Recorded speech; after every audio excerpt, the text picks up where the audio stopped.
Laura, so there's new evidence about the role of the Prime Minister's office in the sports rorts affair and also the influence of some others too. The Audit Office has told the inquiry that the Prime Minister's office was intimately involved in the grants process, Lee, exchanging, quote, comfortably dozens of emails and sharing the now notorious colour-coded spreadsheets. However, it didn't always get its way, and that's part of the reason the auditor concluded it was ultimately Bridget McKenzie who made the final decisions and that it was two of her staffers who were most directly involved.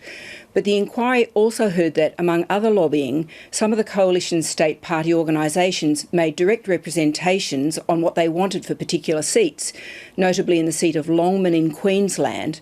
The Minister's office had compiled lists of requests in cases where candidates had not been selected yet, such as the seat of Indi in Victoria.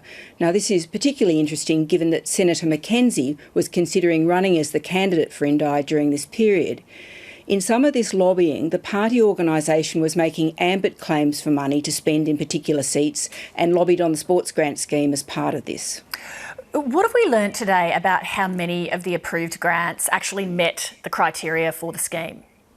Well, the Auditor Office found that while all the grants were eligible under the Sport Australia criteria, the long delays and the fact the government accepted applications after the formal cut-off meant that a staggering 43% of the projects awarded funding were actually ineligible. This included 270 projects that had already started work when they signed agreements, 8 that had finished, 5 that were late and 4 that had been amended. All conditions that rendered them ineligible.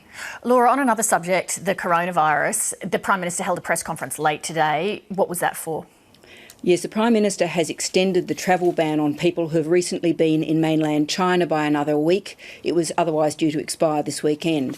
Australian citizens and permanent residents are still allowed to return with their families, but they will still be required to isolate themselves at home for 14 days. Laura Tingle, thank you very much. Thanks, Lee. Hi, I'm Lee Sales. Thanks for watching this story. If you'd like to watch more of 7:30's stories, they are on the left of your screen.